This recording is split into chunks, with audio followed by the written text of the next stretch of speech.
sé chùrsa leine ha as an MEd. Sé chum a hawn de tidsearan céal dhéanú de tidsearan ile ha gúpar an Foghlam Gàidhlig agus ha grúnniú grágal barrachd misnach achge as a chusbarachge as an tidse ha achge Foghlam Gàidhlig as an Airson.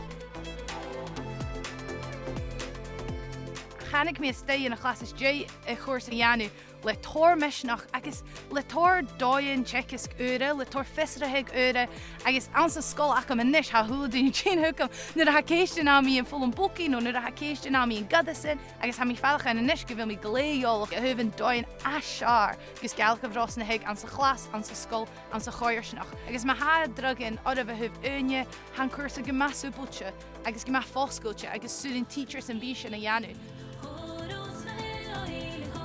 Ha taring tidsearan a cearnaí MEd Gaelic Education. Dúine ha teagaisg an suíoch an gotúide MEd Gaelic Education agus ha tóir dh'ionnsachadh bh chacha chéile an leis.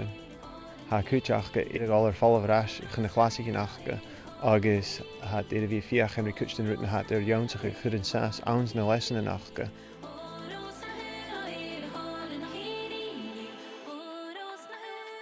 Is go bícin blianaí na chùrsa an na seomar teagaisg bha mí Airson in neolalas ac an hín teagaisg agus gosáirte Bócaí an na dh'ionnsachadh cánain nearsteach. Chanáú sin am na neach an néile mar a dheú Sabhal Mòr Ostaig charit mí. Cúteach iad a chùrsa dheú chothroman rutain na chudain gníomh le teich fó áidean agus go bhaidh bícin asfálaigh fó na háidean agus fó na hálan í chéile.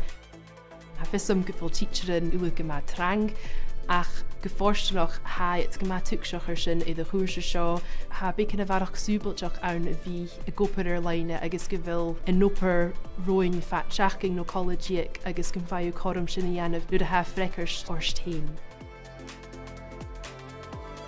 Ha na cí sin ula péichte leis an rialtas agus a thula leabhar agus pépar a thachgad I léamh ha dhéann ar leine mar sin chainneal mór an chosca sin an dóibh I prògram.